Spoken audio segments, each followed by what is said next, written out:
Mesdames, Messieurs, bonsoir et bienvenue à cette grande édition d'information sur la télévision Labari. L'actualité oblige, les élèves du collège et du primaire ont effectué ce lundi 2 octobre 2017 la rentrée scolaire. À cette occasion, parents d'élèves et responsables d'école ont prodigué des sages conseils aux élèves. Le reportage de Nafissa Yahaya et Sadoudoumi. Après la rentrée scolaire au niveau du second cycle secondaire, c'est au tour du premier cycle et le primaire d'accueillir les élèves ce lundi 2 octobre sur l'ensemble du pays.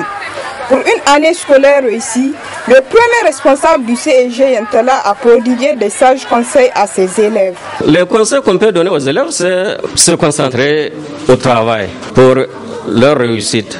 Parce que tant qu'ils ne sont pas concentrés dans le travail, eh bien, ce sont eux qui vont récolter les conséquences. Tout ce qu'on peut leur demander, c'est vraiment moins de perturbations pour leur réussite. N'oubliez pas que notre école, en 2016, nous avons réalisé 82,24% de réussite. C'est le premier établissement public. En 2017, nous avons réalisé 76,24% avec toutes les perturbations. Nous restons toujours premiers au niveau des établissements publics de la région du Niamey.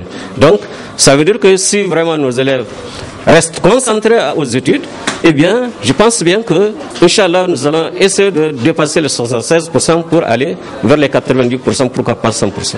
Présent à cette rentrée, un des parents d'élèves a également conseillé les élèves avant de rappeler au gouvernement et aux élèves de les impliquer aux négociations éventuelles dans le souci de permettre aux élèves de passer une année scolaire sans grande perturbation. Le conseil qu'on puisse leur donner, qu'ils sachent que tout ce qu'ils sont en train de faire là, ça va jouer sur leur carrière. La seule chose, c'est le dialogue. Nous, l'essentiel, nous, ce que nous voulons d'eux, nous sommes leurs pères. Dès qu'ils veulent faire, c'est-à-dire ils veulent manifester quelque chose, au moins qu'ils viennent vers nous, notre devoir est de leur donner conseil. C'est à nous maintenant d'aller vers les autorités pour défendre leur cause.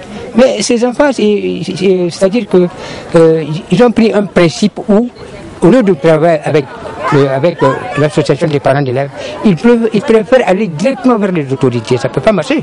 Il faut venir vers les parents. Ce sont les parents qui vont aller défendre leur cause. Parce que nous, les voir dans les rues, c'est nous qui sommes blessés. Ça nous fait mal.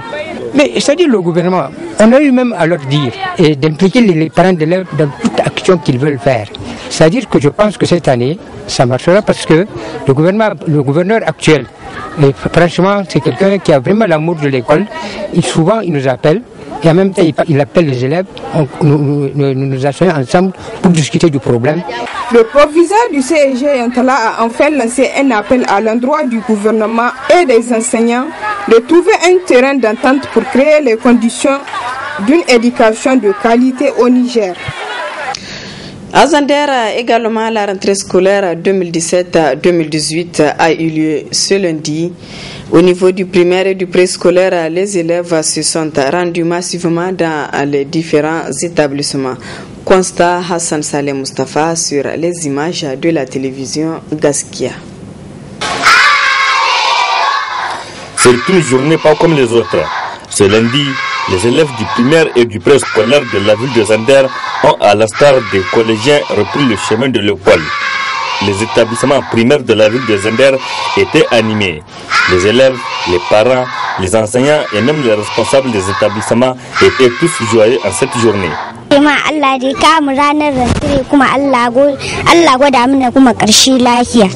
contente de ce jour. Je souhaite bonne chance à tous. Tous les élèves sont dans leurs classes respectives, donc on n'a aucun problème. Ce que nous souhaitons maintenant, c'est le soutien donc du COGES, des parents d'élèves, donc de venir à notre aide pour qu'on puisse confectionner donc les paillettes, acheter quelques matériels qui manquent et incessamment donc on va commencer les cours. Il faut préciser qu'au niveau de certains établissements publics de la ville de Zander, les inscriptions sont peu timides cette année, mais elles continuent même après la rentrée.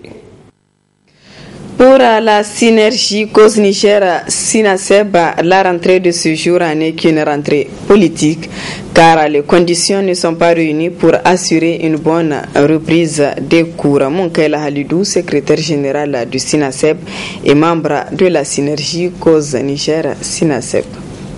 Il faut quand même dire que la rentrée, comme d'ailleurs toutes ces dernières années, la rentrée ne peut être qu'une rentrée politique parce que quand vous regardez un peu techniquement, le gouvernement lui-même, pour ne pas parler des ministères en charge de l'enseignement, ne se sont pas du tout, en tout cas, activés pour une rentrée réussie.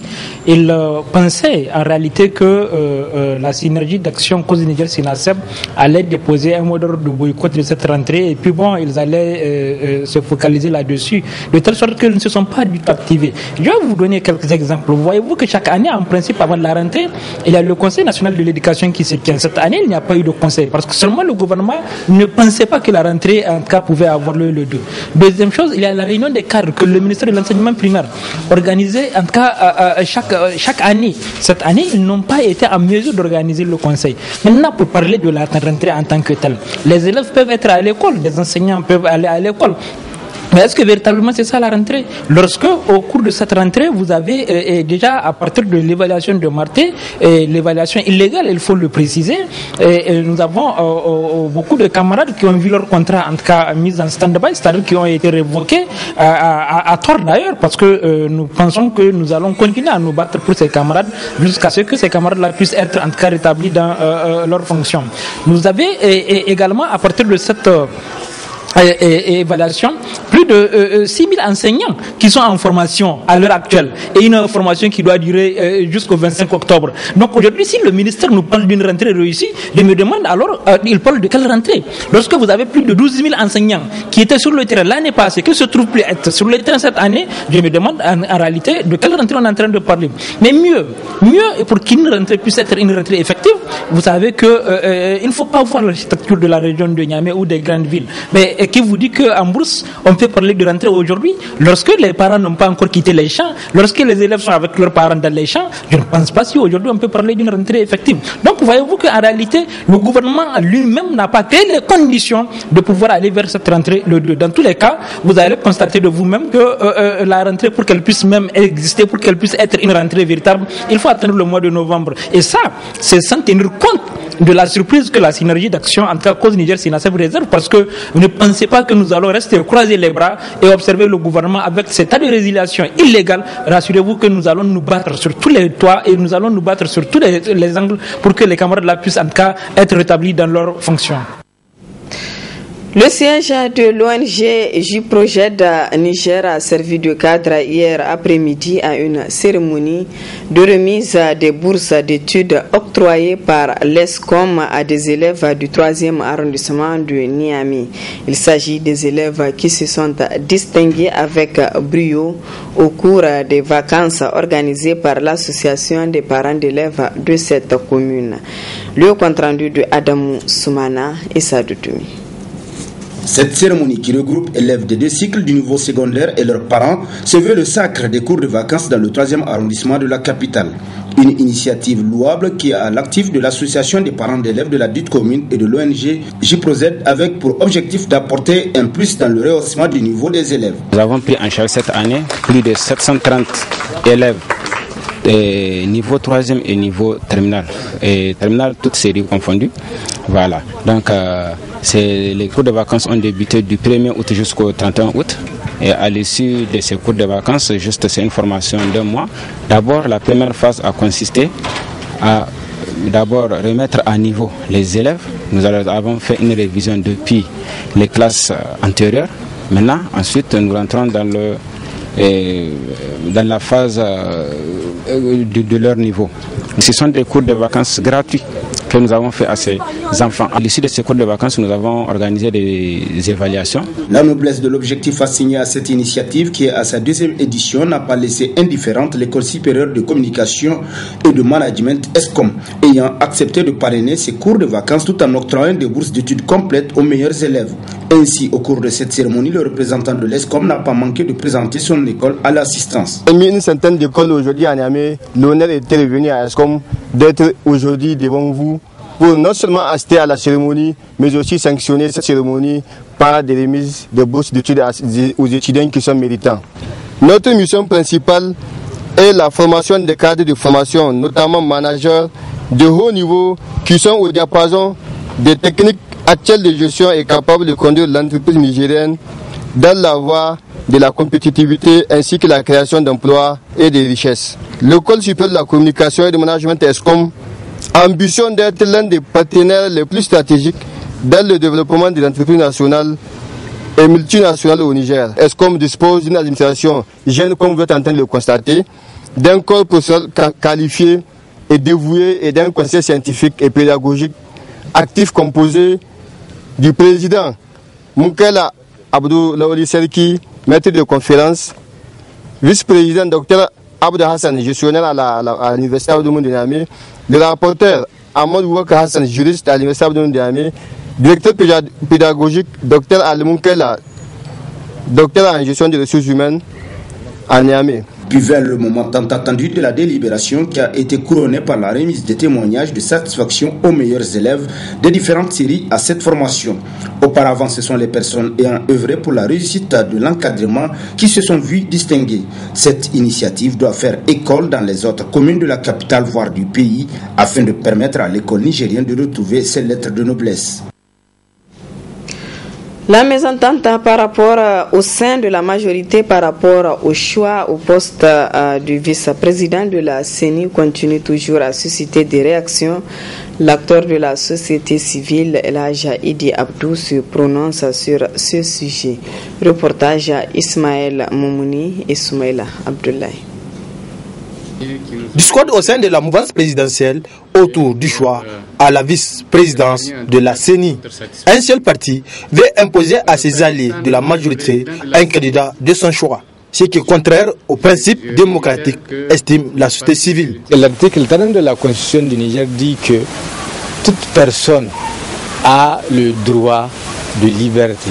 Il peut s'exprimer, il peut exprimer son opinion. Donc, on ne saurait réprimer quelqu'un parce qu'il a exprimé son opinion sans effectivement faire entorse à la Constitution. Et malheureusement, les partis de la majorité, ou du moins le principal parti de la majorité, parce que même au niveau de la majorité, il y a discordance. Tous ils ne sont pas d'accord parce qu'ils ont dénoncé le scandale. Parce que vous ne pouvez pas, maintenant chemin faisant, créer un critère qui n'existe pas dans les textes. Mais même si on est au Niger quand même, quand on établit préalablement les règles, mais ce n'est pas en cours de jeu on crée des règles. Les gens sont tombés très bas. Et surtout, ce qui est aberrant et ce qui est choquant, celui qui est venu sortir cet argument-là, qui est en contradiction, il a violé la Constitution de la République du Niger et ça a été attesté par la Cour constitutionnelle. Même si les politiciens, comme vous dites, ils ne savent que narguer et mépriser les citoyens. Mais dans quel pays nous sommes? Que les non-affiliés et l'opposition ne participent pas à la mise en place du bureau de la CENI, tous laisseraient à croire que ce bureau ne sera pas légitime. Et ce qui est sûr, c'est que c'est un scandale.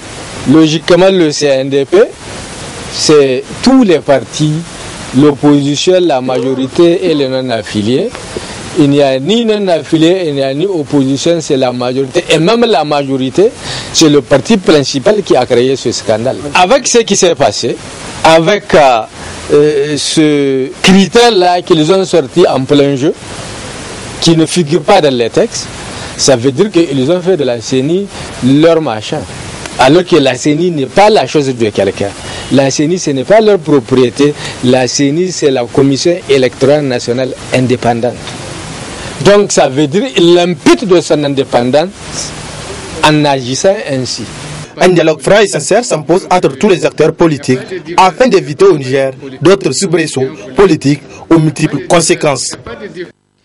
Le réseau des organisations pour la transparence et l'analyse budgétaire ROTAP avec l'appui financier du OSIWA organise depuis ce matin au siège de la CNT un atelier d'enrichissement de codes pétroliers et miniers sur le thème contribution de la société civile à l'amélioration du cadre législatif du secteur extractif au Niger.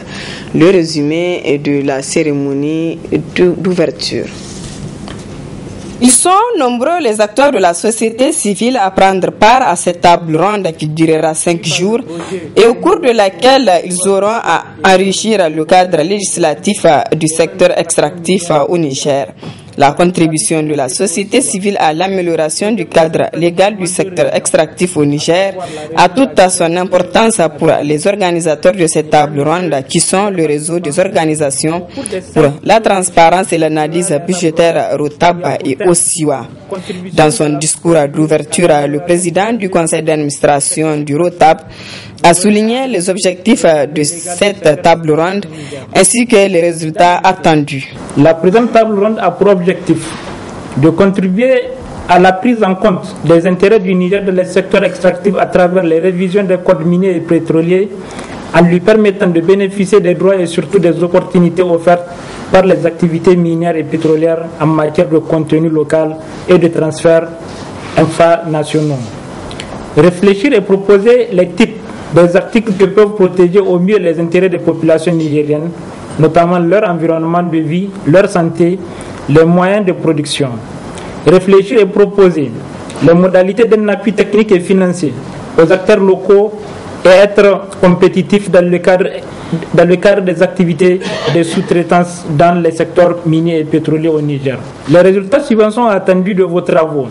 Les participants ont passé point par point les 2 codes en révision pour apporter les corrections nécessaires à la prise en compte des intérêts des Nigériens. Une synthèse des insuffisances de nos 2 codes et des solutions sont proposées pour y remédier. En espérant que vous donnerez le meilleur de vous-même durant les 5 jours d'échange, je déclare ouvert les travaux de la table ronde enrichissement du cadre légal du secteur extractif au Niger. La présente table ronde s'inscrit dans le cadre d'une série d'activités prévues par le projet promouvoir et protéger les droits sociaux et économiques des communautés riveraines des zones d'extraction minière du Niger. Le document sur la politique nationale des sports soumis à l'appréciation des cadres du ministère de la Jeunesse pour une seconde lecture. Tous les cadres venus des différentes régions à cet atelier vont produire un document prenant en compte les problèmes des sports au Niger. Le compte-rendu de Nafisa Hassan et Nasser Seydou. Cette cérémonie marque l'ouverture de l'atelier de relecture du document de la politique nationale de la jeunesse. Une initiative du ministère de la Jeunesse et des Sports pour mieux intégrer les politiques sectorielles de jeunesse dans les politiques du Niger.